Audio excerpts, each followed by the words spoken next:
warahmatullahi wabarakatuh. Halo semuanya, saya dari kelompok 3 akan menampilkan sebuah video PPT ya.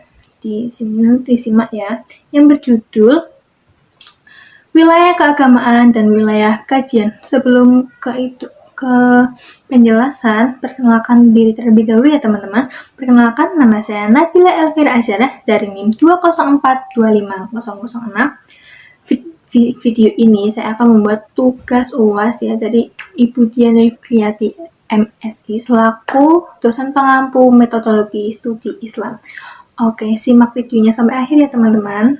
Ini saya akan menjelaskan tentang wilayah kajian dan keagamaan. Apa sih wilayah kajian dan keagamaan itu? Simak ya teman-teman. Di sini nanti saya akan menjelaskan wilayah kajian, wilayah keagamaan, ruang lingkup, dan lain-lain. Oke, langsung saja ya. Yang pertama, definisi wilayah keagamaan belum secara spesifik dirumuskan oleh ahli dalam satu kesatuan definisi.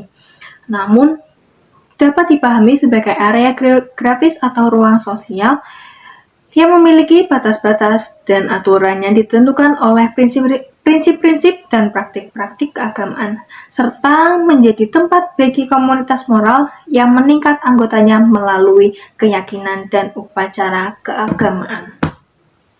Islam adalah kajian mendalam tentang prinsip dasar ilmu keislaman yang berperan penting dalam memahami penerapan iman dalam kehidupan sehari-hari. Fokusnya mencakup pengetahuan etika sosial, pengetahuan ilmu, penguasaan ilmu, maaf ya teman-teman, penguasaan ilmu dan amal baik demi ridha Allah. Islam dipandang sebagai agama yang komprehensif dengan dimensi yang luas, meliputi akidah, ibadah, akhlak, pemikiran, ilmu pengetahuan, politik, ekonomi, teknologi, dan lain. Keagamaan. Pemerataan ajaran Islam kepada beberapa kategori, misalnya 2 wilayah, yaitu absolut, mutlak, atau sakral. Islam sebagai the original text bersifat mutlak dan absolut. Yang kedua, yaitu nisbi syai'in atau profan. Apa sih profan itu? Profan itu Islam yang berupa hasil pemikiran dan praktik umat Islam bersifat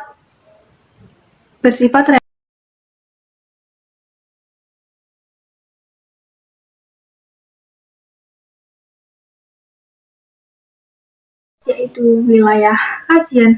Wilayah kajian dalam studi Islam berarti kawasan itu biasanya apa ya guys? Lingkungan. Oke. Untuk meneliti, mempelajari, menelaah suatu penelitian tentang Islam. Oke. Wilayah kajian studi Islam itu sangat luas banget, meliputi sumber-sumber ajaran seperti Al-Quran, hadis, serta disiplin ilmu klasik seperti tafsir, fikih, ilmu kalam, dan tasawuf. Selain itu, studi Islam juga mencakup aspek sejarah kebudayaan, aspek seperti kebudayaan, ekonomi, politik, sosial, filsafat, dan pengetahuan lainnya yang berkaitan dengan Islam.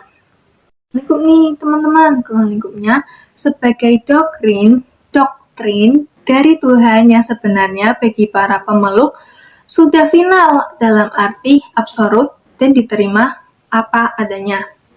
Terus yang kedua, itu adalah sebagai gejala budaya yang berarti seluruh yang menjadi kreasi manusia dalam kaitannya dengan agama, termasuk pemahaman orang terhadap doktrin dan agamanya.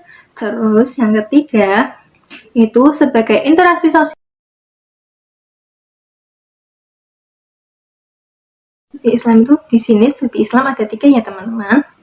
Yang pertama, studi berasal dari bahasa Inggris, yaitu studi artinya mempelajari atau mengkaji. Oke, terus yang kedua, Islam itu berarti dari bahasa Arab, dari kata salimah dan aslamah. Salimah mengandung arti selamat, tunduk, dan berselaah. Aslamah juga mengandung arti kepatuhan, ketundukan, dan berserah. Yang ketiga, studi Islam atau kajian Islam yaitu usaha mendasar dan